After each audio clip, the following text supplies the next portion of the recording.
Okay, so House Speaker Nancy Pelosi still wants a woman to run and win the White House, even if it's a Republican, if that's what it takes. Madam Speaker, I wonder what you think about the possibility that the first woman president of the United States, as and when that happens, might be a Republican. That's okay. I'll just say, just generally, I usually always cast my vote for a woman. I just do. Democratic Congresswoman Tulsi Gabbard campaigned in Michigan ahead of the next big round of primaries tomorrow night. She's still in the race, but Democratic stalwarts don't seem to know or accept that that's a fact. All those little girls who are going to have to wait 4 more years. Look at what's happened. There are no women currently in this race. Personally, I'd love to have a woman on the ticket, finally, again. Tulsi, Kelsey's my scheduler. Are you running, Kelsey? Tulsi Gabbard. And speaking of Tulsi Gabbard, Democratic Congresswoman from Hawaii and current 2020 candidate, joins us live. Good to have you with us. Great to be here, Shanna. Okay, so interesting. The New York Post has this headline: Tulsi Gabbard, last female in Democratic race, booted from the next debate because you won't be part of that on Sunday. Their line was, maybe it's the Democratic Party that's the misogynist one. Do you assign those kind of motives? Because we've heard that with respect to Senator Warren. What do you think's at play? I think there's a lot of hypocrisy going on here, and I think the American voters have a right to ask these questions, both of the DNC, their corporate media partners who are hosting these debates as they're making these rules. You hear a lot of talk. We just celebrated International Women's Day and the progress that women are making around the world, but when it comes to actually making sure that in this presidential primary, that the only woman candidate left in the race, the only woman of color, and the first female combat veteran ever to run for the presidency has a voice, the DNC and their corporate media partners say, no thanks. Actually, that's not what we want the American people to hear. And this is a greater disservice to them. This isn't about me. It's a disservice to voters who will not have the opportunity to make that best informed decision about who our next commander-in-chief should be, because we're not seeing these other candidates bringing to the forefront the issues that I am about, the need to bring this sea change in our foreign policy, to stop waging these wasteful regime change wars, toppling dictators in other countries, this new Cold War, nuclear arms race, all of which are not making us any safer, and instead redirect our taxpayer dollars towards really serving the very urgent and pressing needs that the American people here at home all across the country are very, very concerned about. Things like the coronavirus, for example. Well, do you not think that Senator Sanders and former Vice President Biden are equipped to have that conversation without you there? They're not.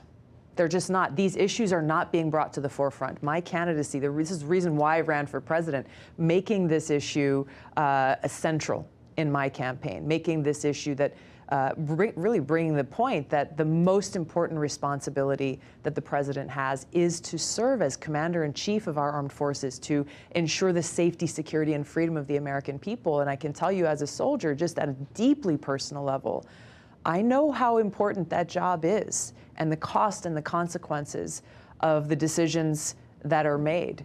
And look, I think the American people would be best served by being able to hear my voice on that debate stage, and So, we're calling for them to allow that to happen. As of now, the criteria doesn't work. You're not going to be there. Which, by the way, they just changed it. They just changed it. They have changed it throughout the race. It would Yeah. seem at times to include people. So after Super Tuesday, based on the qualifications, I would have been on the debate stage, and then they changed it. So, though looking at the delegate counts, realistically, there's no path for you to catch up with either one of these men who are still in the race for the nomination. So why should you be on the stage? What are you doing at this point? It's because of these issues that I'm raising. It's because of this central point that I've just made and the voices of my fellow brothers and sisters in uniform, my fellow veterans, and fellow Americans who are deeply, deeply concerned about how this long-held foreign policy of the United States of going around and being the world's police, of waging wasteful regime change wars that don't make us any safer, how much it has cost us